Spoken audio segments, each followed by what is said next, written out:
This is Dr. Jennifer Weiss, and I'm welcoming you to a very special episode of Grand Rounds.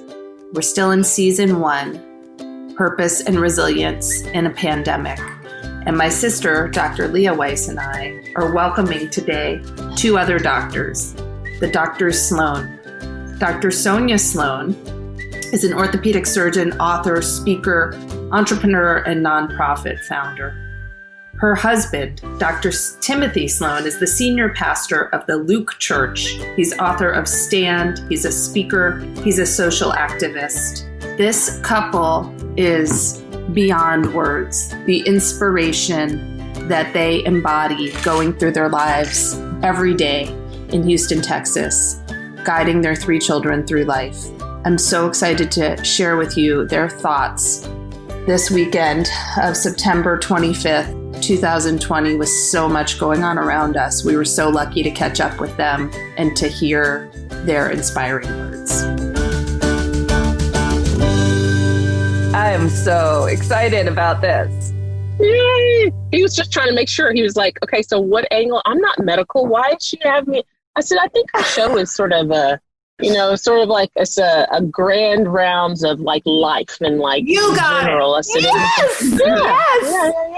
You're the only physician. You're the only physician actually that we've asked. Hello.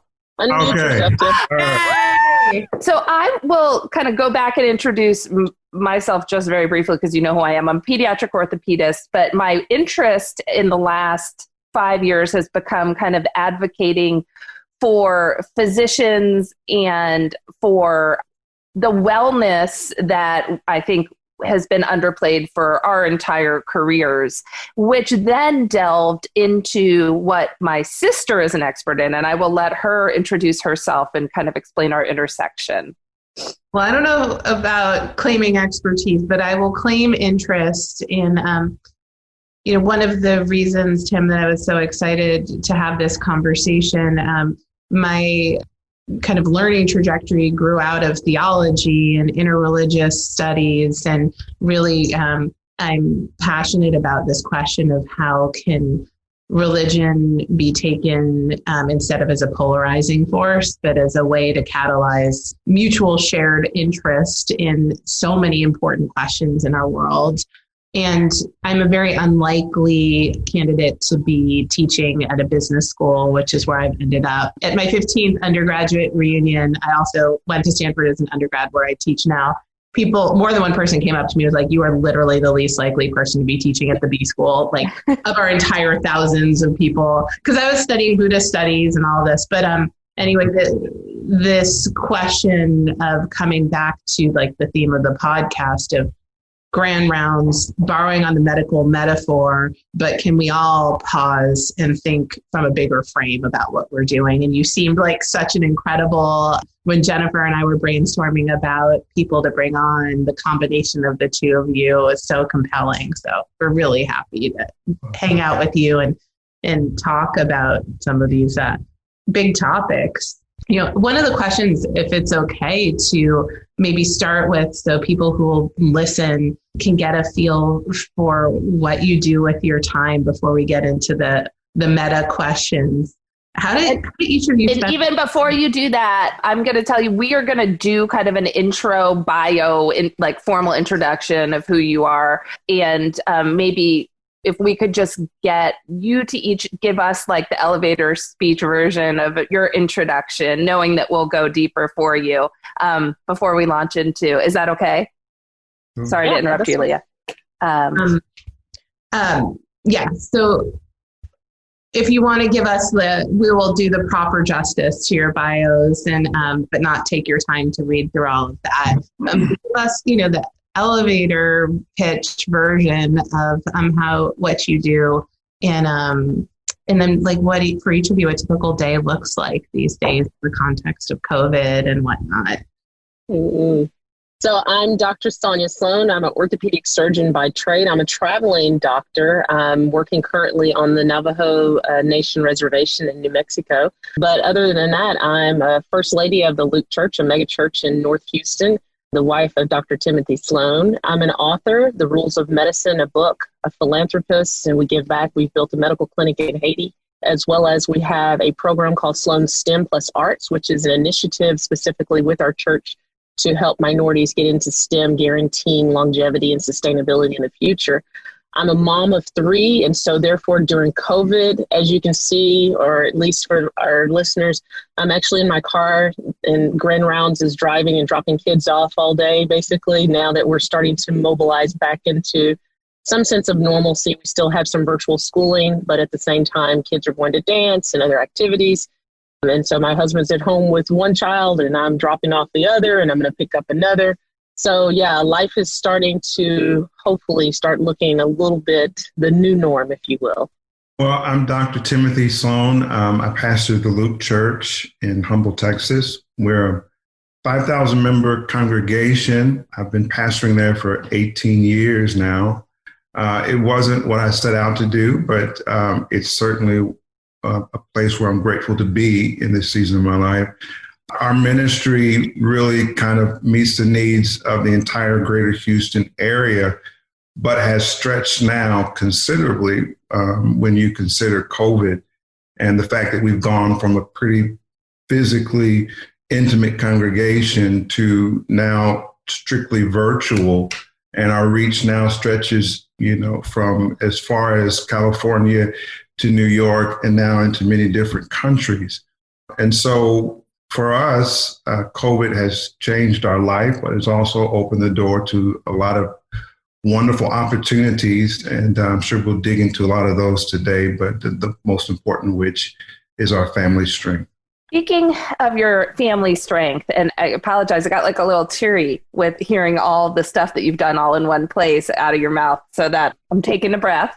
So the doctors, Sloan, when you walk into a room, whether it's a cocktail party pre-COVID or whether it's a virtual space now, with all of the energy and all that you bring, how do you feel that sort of purpose, if you will, when you're together in these spaces? Purpose for us as a couple, or? Purpose for you as a couple, and then does that build upon or mimic your own personal purpose, or are there separate sort of nuances to it when you do come together? Okay. Well, can I take the first shot on this? And Sonya probably fill in the details. But I think, it's interesting when Sonya and I do walk into a room and people know, first of all, if they know who we are, there's a number of different assumptions that are made about us, certainly because of our professional lives. And, at times people see that as kind of abnormal for 2 African Americans and our professional responsibilities. So there's some assumptions, but the reality is that we're 2 very down-to-earth, intimate people who feel very passionate about our purposes. And I think our purpose has always been to affect change in both a social and a spiritual arena. One of the things we always said about ourselves when people talk about our relationship, the intertwined relationship piece of us, is that Sonya works on healing the physical body. I work on healing the spiritual soul. And so we understand after years and years of cooperation, how those 2 work together, and that it's important that we really kind of allow each person to operate in their field of expertise, but recognizing we're focusing on the holistic person. So I think purpose-wise, we recognize that, and I think hopefully we've done a good job of accomplishing that. And I would, just tag on that.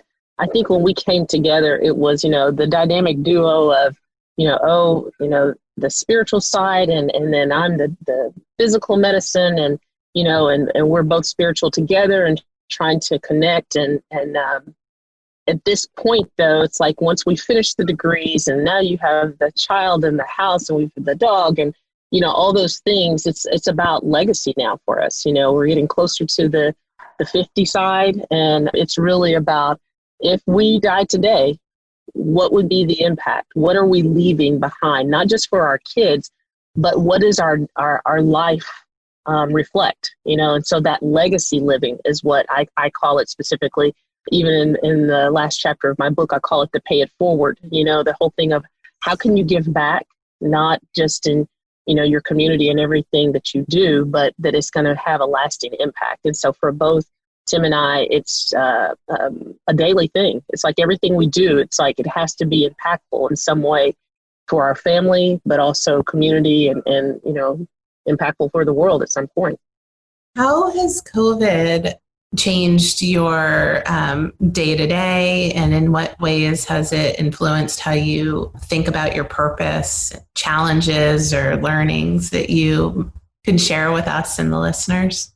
I think COVID has changed everything in our life from day one, where, we were running here and there, trying to be present for, every single request. Now, our tracks have been stopped in one particular place, which is a great place to be stopped, and that's in our home. And so I think first, when you talk about purpose and impacting people and the world at large, you had to first begin with an internal engagement, and that for us is in our home. So I think it's changed how we see ourselves personally, how we see the relationship of our family. So everything slowing down has made us realize how important it is for us to be present for one another. So it has been this wonderful blessing that's changed our home, that's kind of, I think, helped to energize our purpose and helping us to see, you can't just accomplish this if you ride in this thing solo. It has to be a dynamic that involves the two of you, or in our case, involves all five of us. So here we are as a family from both our medical, spiritual, and the children developing and growing and being part of that legacy impact. So COVID has changed everything about us in a wonderful way. I think now when we get to this place, I feel like the adrenaline has worn off. So now you're kind of getting in this place where you're dealing with the grief of the old and the expectation of the new, and that new is so unknown, and trying to kind of still keep that hope for what's ahead.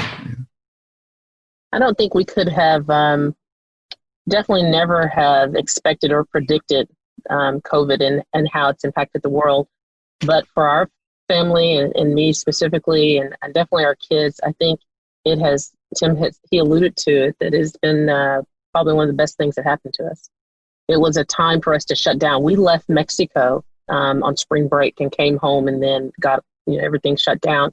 So in the midst of a family vacation and coming home and the world coming to a stop, it made us really look at our family values, having to interact with each other on a daily basis so intimately, in a time that, we barely got a few hours with our kids, realistically, every activity was busy, and schedules and everything else. So it was a very, what does the Bible say? Such a time as this, that was so pivotal, a pivotal point in our family's lives and each of us individually. And so I love the book, Eckhart Tolle's book about living in the now. And it literally taught me specifically to live in the now, as a medical doctor, going and working on the Indian reservation, seeing death and being there to be part of that, and how it was impacting another culture that made me appreciate what I have so much more than what I had done before. It really opened my eyes to living life and being appreciative and grateful for that. I could probably say something along the lines of the social impact. My responsibility is to the church, to the world at large, but I'm also called to speak theologically to the lives and the challenges of people of color. So with COVID and what has happened in our nation, the social crisis that we're dealing with, that has been a major challenge with slowing down personally, but then dealing with the angst that we feel concerning what's going on. I think it's, I believe God works all things together for good. And so everything happens for a reason. And us slowing down has given us time to dialogue, Sonya and I, and then our family, about what's happening in our world. And so I think you see that as an opportunity to grow together through this. So I think we can't in any way negate the fact that our call also is to people of color and to help them to deal with the challenges we face, the oppressive structures that we wrestle against in our nation. What are some of the words that come out of your mouth to your children at the dinner table from that space? What do you tell them? These amazing two young women and young man who you're bringing up in this, the intelligence, the emotional intelligence that you bring to them, but they're kids. How are you breaking that down for them? I think we want them to realize that they do have an abnormal lifestyle. I mean, we've got to be realist about that. They live pretty privileged. However, Sonya and I are very intent on helping them to see themselves not as superiors because of their accoutrements, because of the things that they have, but to see themselves as a part of a community of people, and they have a responsibility. So when we talk, we try to really use affirmations as much as possible for our kids, because they watch the news just like us. They watch TikTok all the time and Instagram, and they're flooded with all these different cultural images and things. And so we affirm them constantly. So when we're sitting down, we're talking, Sonya and I think, we're always intent on telling them, hey, you're beautiful, you're brilliant, so that we oppose what they might be hearing in the world or the images that they see that don't look like them. So that's how we keep them focused, so that whatever their purpose is, whatever God's purpose and plan for their life is, that they feel as though they can meet it and they don't feel insufficient. I think the other part of it is that, like Tim took Sarah to the George Floyd march here in Houston. And so it's also teaching them how to have a voice, because we are true leaders in our own community and in the world because of our education, our status, and that kind of thing. But it's also teaching your children how to have a voice and be impactful, but also be respectful to yourself, your community, and be true to yourself as well. And so it was really awesome to see that moment between Tim and Sarah at a pivotal moment in history with the George Floyd march in Houston, over 60,000 people. And yeah, we're in the middle of a pandemic and they had masks and all these other things, but it was literally Tim stopped as they were walking and Sarah had a moment of quiet and she started chanting, say his name and that kind of thing. And so she found her voice in that moment. And so it was a proud moment for him, but even in watching it, it was tearful for me, because she has that feeling of empathy but also social justice of it's not fair. So what do I do? How do I use my voice? And Tim has a great thing he says all the time, specifically at church and even with our kids. It's like, you can't control what someone does to you, but you can control how you respond to them. And so I think that's amazing to watch them be disciplined in how they're responding, all three of our kids, but definitely Sarah, now 15, and Soren about to be 13. And Tim J's learning, because he is a Black boy out, and we don't necessarily talk about, it's like we make sure his clothes are ironed, because appearances are everything when you go out, what he says and how he responds. And even to the point of when you see a police officer, and Tim has been pulled over, a few times for the wrong reasons, because of, I don't know if they were really profiling or not, but at the same time, it was more of how the cop responded and him teaching his kids, while this cop was not doing the right thing, he had to do the right thing. And so he has had to model it, and we've had to model it and be open about it. And we cry, we cry. I cried to hear about, Breonna Taylor's the cops that did not get convicted, same thing with George Floyd, the frustration and the anger and that kind of stuff. But then how do you deal with that energy? Where do you put that and that kind of thing, and trying to teach them those things as well, because they can see our frustration and they can feel that energy. So it's been a moment. It's been a moment. So if we didn't have this time on lockdown, on shutdown with COVID, it probably would be harder. So I think, like Tim says, everything is timely and purposed. Following on what you're speaking about, I'm curious how, in this time where we are in so much political polarization, and it seems like it's only going to escalate as the election comes and all the fears about post-election violence, how do you thread that needle? How do you talk to your community about, I love the language you're using about your children and teaching them to have the voice and be aware of context. And how do we think as communities and influencing our communities so that we don't continue to escalate and take our diverging perspectives and become a nation that is inflamed in violence? I live in Portland now, and reading the local headlines anticipating the weekend of violence between the Proud Boys and the progressives, and it is happening all over our country and arguably our world. And I'm really interested in how to frame this to be active and be engaged, but de-escalate without watering down the importance of what is fueling people to stand up now. And yeah, I'd love to hear your thoughts, both of you. I'm probably the wrong person to ask because I'm the escalator. That's why I love you. I'm being honest. Jennifer knows, definitely. It's hard, 400 plus years of oppression, and constantly in your face, and the disrespect and the disregard. And at some point, emotions are it's not about emotions anymore. It's now anger, and rightfully so, so how do we contain that? I don't know if we can anymore. The genie is out of the bottle, and so can you do it politically with what?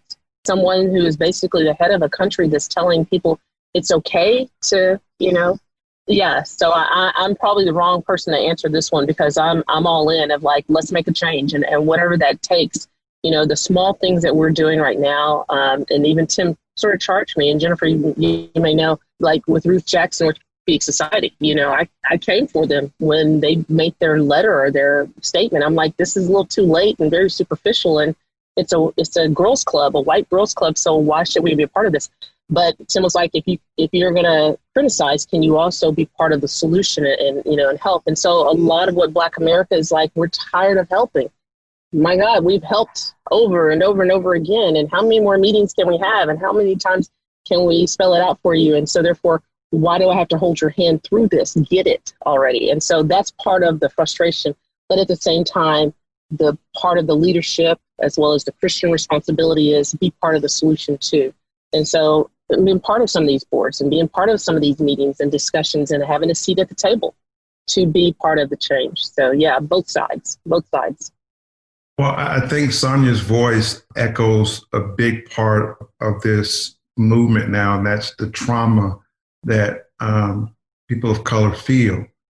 And so one of the things I've said in speaking to a number of different groups through the last few months is that this is not as much as you think about George Floyd, Ahmaud Arbery, Breonna Taylor. Certainly they are victims, and it feels like an extremely unjust moment for Black people, but it really has just kind of unmasked the trauma that people of color have felt their entire lives. And that trauma is being brought up to always deal with the unspoken rules. Don't walk on certain sides of the street when you see certain people coming down. And this is in our generation. Don't look at certain people in the eye when you're in a grocery store. These were things that we were taught. Don't say certain things when we get in a group. Keep your hands out of your pocket. Don't make sudden moves. Don't go over their house after dark. Don't call those people's house. These were things that we were taught unconsciously because of the trauma for people of color, because our parents were a generation of segregation. So here they are trying to teach us, the first generation who's actually gone to non-segregated schools. Now we're teaching our children as the first generation of college graduates. And so people of color and our great-grandparents were slaves, my great-grandfather. So Ahmaud Arbery, George Floyd, Breonna Taylor has really unmasked the trauma that we're feeling, and that is what is being revealed in this moment. So what do we do? We teach people to try and recognize the trauma, take a moment to recognize it for what it is, and then begin to think critically, how do we make a change without muting our voice? So teaching our children, teaching this next generation the sense of courage in using your voice, and the generations, the boomers who are in front of us, that this is a part of a cooperation because we still have an opportunity to create change. So we honor our ancestors who dealt with the brunt of that trauma by not folding, not quitting, not just saying, okay, that's the way it's going to be, but remembering that we've still got to keep on raising our voices, marching, believing, fighting, being a part of whatever is necessary to create change for future generations. If you're speaking to a room full of people of color as opposed to a room full of white folks, what are the nuances? And I'll give an example. For me, I understand that it is not appropriate to ask for guidance in this. I'm supposed to get it. And I'll give an example on the day that social media went black. A friend of mine who's white wrote something that he was trying to amplify people of color and be an ally and supportive. And he's got a lot of Instagram followers, and he got a bunch of comments saying, basically, shush. We don't want to hear from you today. How do we walk that line? How do you change your conversation depending on who's in your audience? Or do you? Maybe you don't. That actually yesterday, when everything hit, and the day before, there was one I put on Instagram. I think you saw it, Jennifer, was your Black friends are tired. Yes. You saw that one? Yeah. Okay. Yes. So we're drained. And there was one of the orthodox out of New York, I believe, female Dr. Ida Brown. Well, not Ida. No, this was actually a white female that commented, and she says, I don't know if it's appropriate for me to say anything. And I said, of course it is, because it lets me know that you do care and that you're trying to understand. And so that was my response to her on Instagram. And so that created the dialogue with some other people, but you're going to have both sides. Like Tim says, you're going to have the extreme of both sides. There are going to be people saying, shut up, sit down. We don't want to talk about, you're not part of this. But at the same time, we all are part of it. So the dialogue, regardless good or bad, has to be there, and social media is just a place that has catapulted this whole notion of racism to another level that we've never had it in generations before, which I think has also helped, may have hurt, but in expediency as well as timeliness, as well as being able to share and come together in different ways, it's better than what, our parents had before. So I think you let people talk, and, it's their voice. We can't stop them. That's the whole point, right? So freedom of speech. But we do want to feel supported. And Tim and I definitely noticed were the people that were in our corner, the people that did reach out, the people that did make comments or inboxed us or direct message us to say, I'm so sorry, or is there anything I can do, or what can I do, or I'm here for you, or I'm supporting you. It was that. And that meant a lot. It meant a lot. And organizations, and specifically other nonprofits, businesses. I mean, I still today will go back to see who did the blackout, because if those businesses did not, guess what? I'm not supporting them, because you didn't see the value in that moment and how large it was. So therefore, I choose not to put my dollars there, So yeah, it's definitely impactful. I think that we do have to listen to both sides. One of the things I always teach to our leaders when we're walking with someone who's had a death in their family at the church, when they're going through grief, that you don't always know what to say, nor do you have to always have the right thing to say.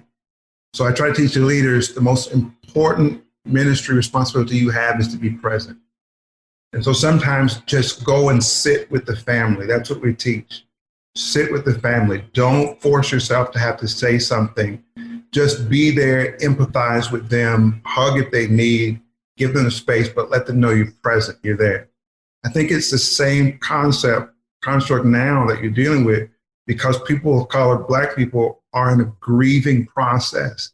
We're in a season of pain and angst, and our tears and our hurt, all of this trauma is coming to bear. And so the most important ministry you can have is the ministry of presence, which means it doesn't take the right sentence structure to impact that person. It just takes your presence.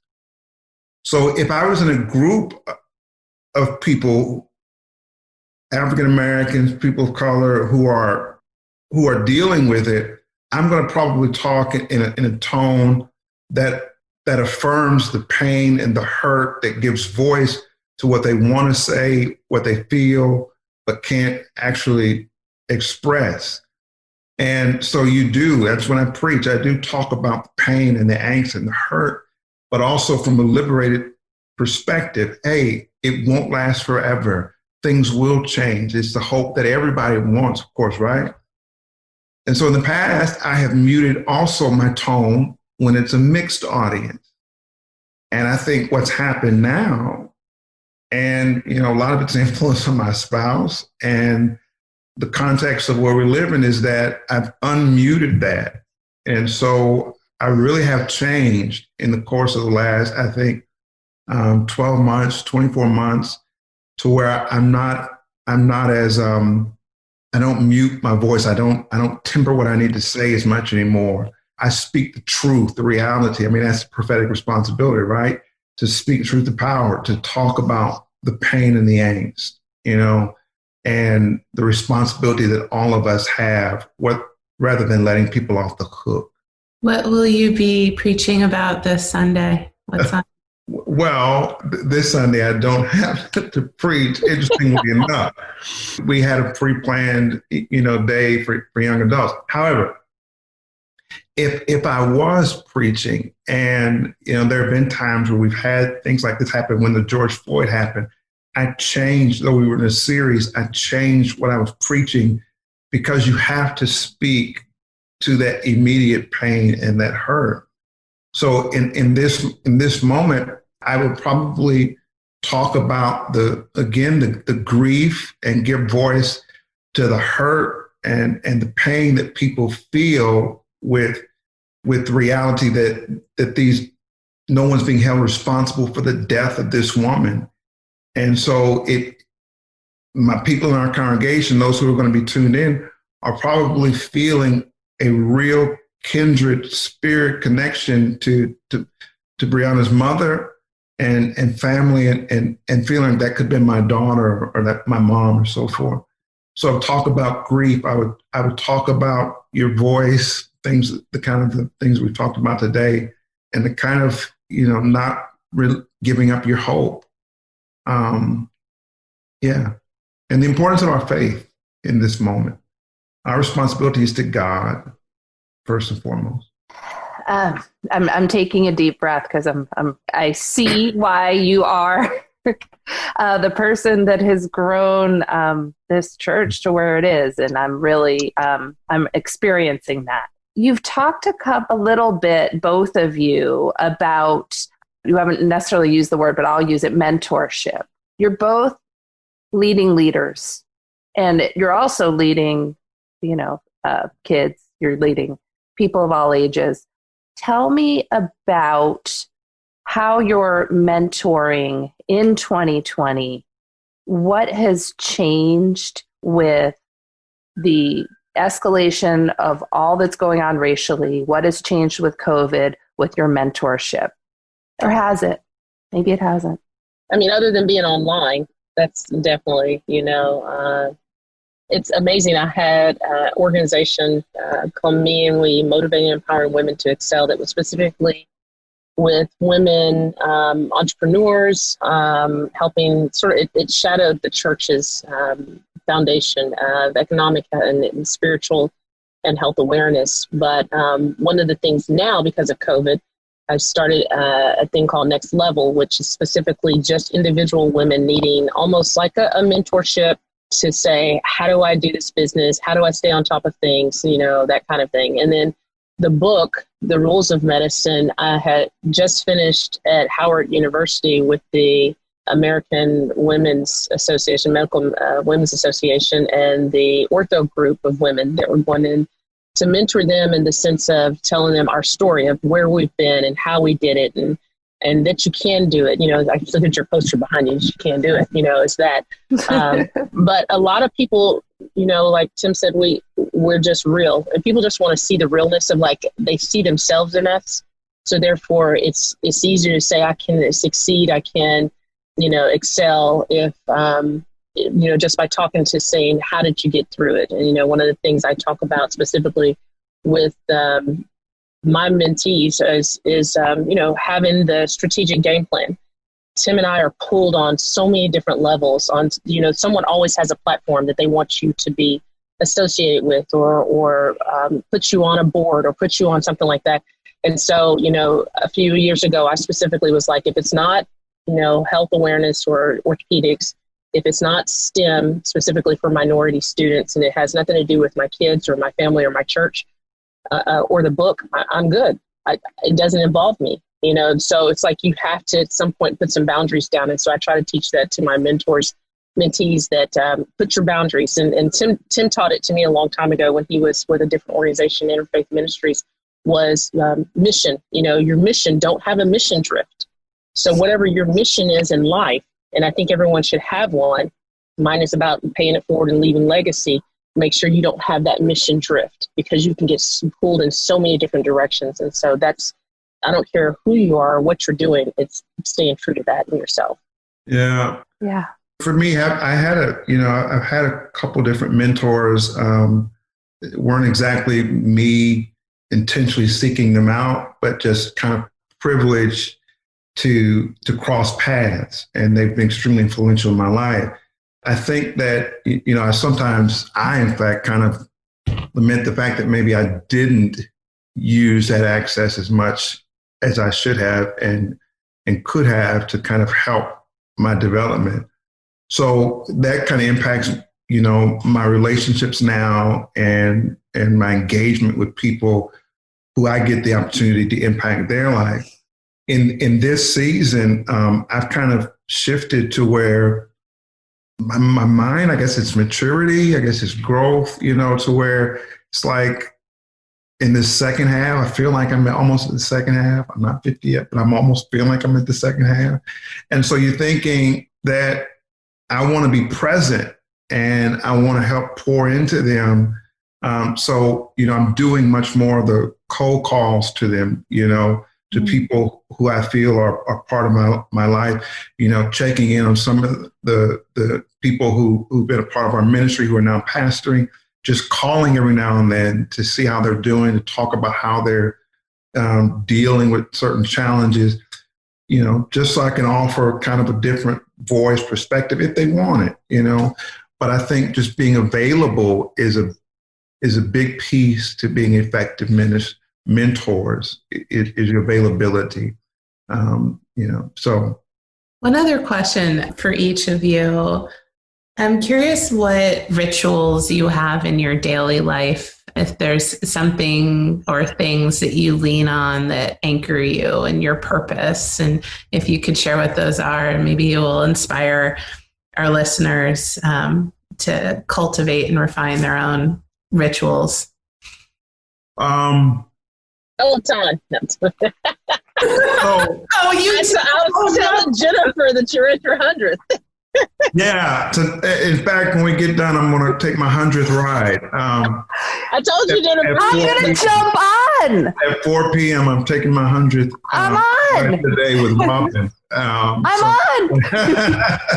So I'm excited about that.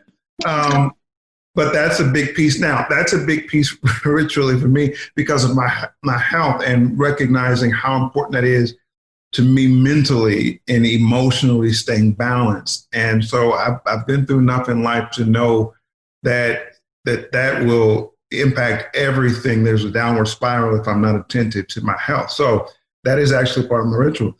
But the number one is certainly my prayer life. You can't do what I do and not have a solid prayer life. And so, there are seasons where I realize the fact that I've drifted a little bit or the absence of it, and you got to rush back. But I think COVID has helped me to kind of create some sense of commitment to that and growth in that area of my life. So my devotional life is a big part for me ritually. That's just big. I think several years ago, I went through some other traumatic things that I had to learn how to compartmentalize. And so therefore, meditation became really, really key for me. So even in the mornings before I get out of bed, the meditation is literally before you open the eyes, the calming, the deep breathing, not anticipating, the phone, the alarm or whatever. I usually beat the alarm awake most mornings, that kind of thing.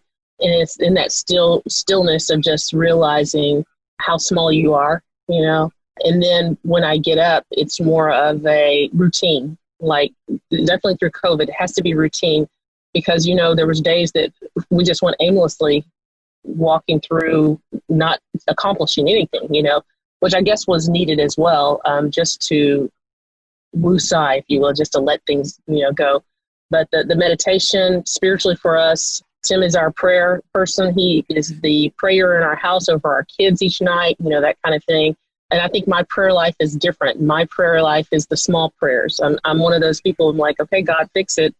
All right, Lord, even into surgery, it's like, okay, God, no infections, no complications, total wound healing, or it's like, okay, Lord, she's taking a test, ease her mind, let her spirit, feel you and you be in control of this. So I'm this quiet prayer person that I don't even think Tim realizes, it's like, okay, God, he's about to go before your people, cover him, protect him.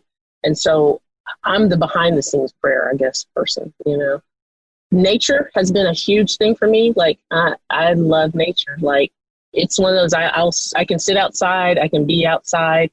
A beach is great. We like beaches.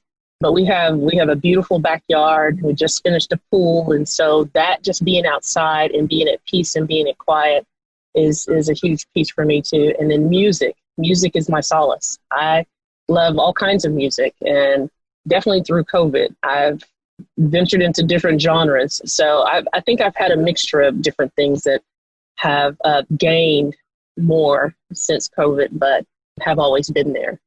You know what? I'm going to offer also a comedic relief here.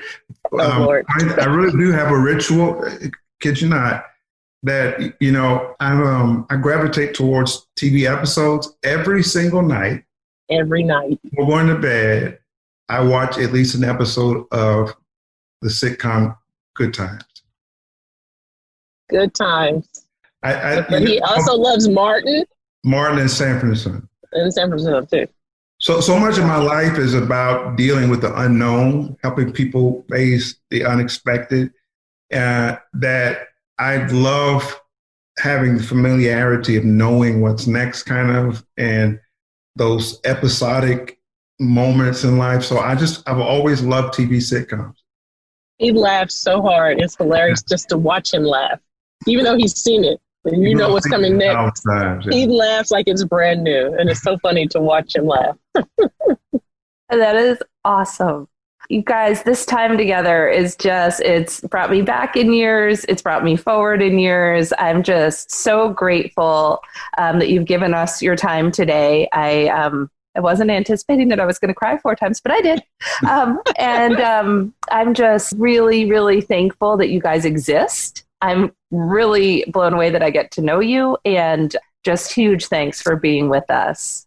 Leah, you know what I forgot to do is give you the chance. Please give us shameless plug of anywhere you'd like us to be sending our listeners, books, websites, all those things.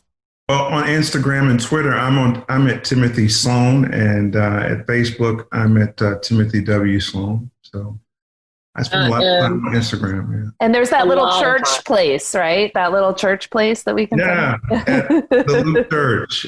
That's our the Luke Church is our all of our social media handles, but our website is theluke.org.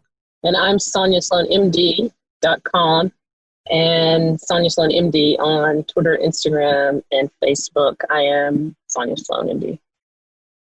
You guys, I hope you have a wonderful day and weekend ahead with your family and your people. And I'm just so grateful for this time together. Thank you so much. Thank you, guys. Thank you so much. We're grateful. Really appreciate it. Bye, you guys. Bye-bye. Thank you. Give those kids hugs. Thank you. Thank you so much. Thanks. Thank you for joining us for our time and moments together with Dr. Timothy Sloan and Dr. Sonya Sloan. I laughed harder than I thought I would. I cried more than I thought I would. I'm feeling so welcome to be invited into the space that this couple embodies, because they're just so inspirational and larger than life for me. We look forward to having you join us again soon.